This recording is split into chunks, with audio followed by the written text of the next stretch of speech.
Chapter 1036. Therefore, the whale family is an absolute accomplice. Alex believed that Fury would be very, very uncomfortable after this video was released. Didn't he want to confront himself?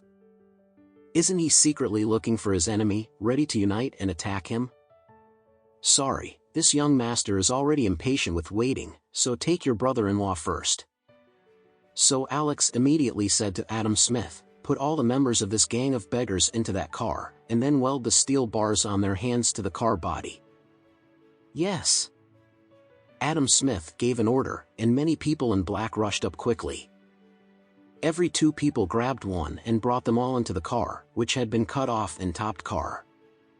The children of Ivecurie have been taken to the helicopter and continue to sleep. The people in black didn't have any kindness to them even if these people were crying and howling. Immediately after the electric welding machine started up again, the steel bars were wrapped around their wrists. This time they directly welded the steel bars on their wrists to the car. The welding caused a violent high temperature, and this group of people howled. The whole scene is like hell on earth.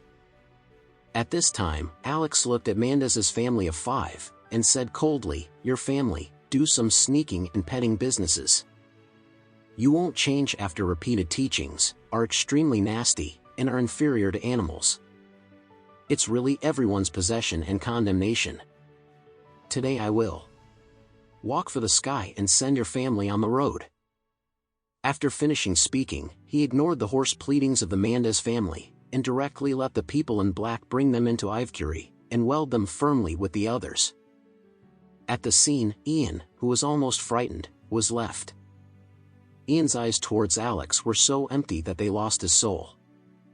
His whole body was shivering constantly, and his mouth murmured, Alex, we have grown up together, I beg you to forgive me, I am not a heinous person, I am not going to die, please you see, for the sake of growing up together for so many years, spare my life.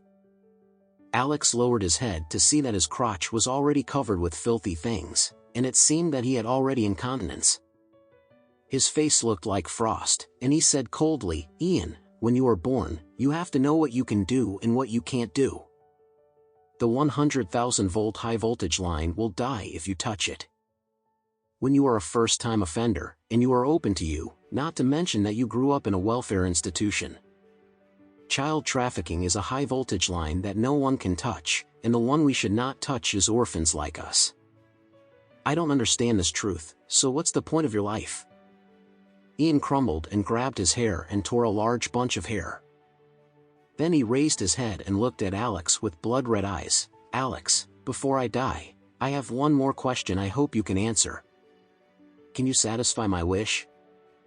Alex nodded and said, for the sake of growing up together, I will satisfy your wish. No matter what question, I will answer you. However, after I answer you, you will bring my answer. Ian shuddered suddenly, staring at Alex, and asked, Alex, who are you, what are you, who can have such great power? Alex smiled slightly. Even if he was right, Ian would definitely ask himself this question. So, he squatted down, looked at Ian's eyes, and said word by word, Ian, what I want to tell you next, even my wife doesn't know it. This may be the last thing you get before you die. An answer, so I hope you can listen carefully. Ian swallowed hard, nodded hard, and said with a trace of unwillingness in his eyes. Don't worry, I will listen carefully to every word you say, so that I can come to you for revenge in my next life. Alex smiled indifferently, then listened carefully. I am from the Anderson family of Westcliff, Master.